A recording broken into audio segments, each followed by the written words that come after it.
Kamusta mga kabayan? Niha! Welcome po ulit sa aming kusina. Ngayong hapon po is magluluto tayo ng mabilisang gisa ng bell pepper. Tara, samahan nyo na po ako. Simulan na natin!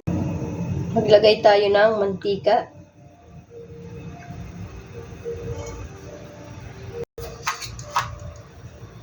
Konting asin.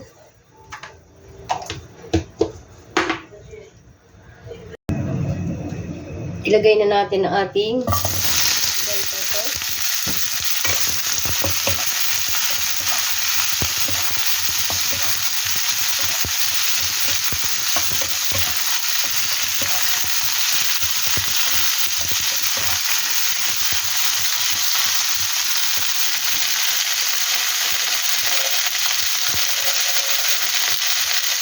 Ilagay tayo ng konting tubig.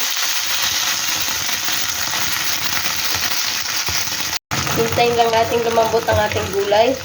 At okay na. Huwag natin tatakpan para yung pagiging green, yellow at red niya ay ganyan pa rin yung kulay niya kahit maluto na siya. Hindi kailangan labog na labog yung ano lang. Yung medyo crunchy ng konti ay okay lang. Balikan natin mamaya.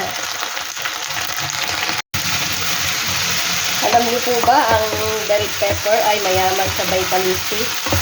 Kaya palagian po tayong kumain ng gulay. Okay na po ito.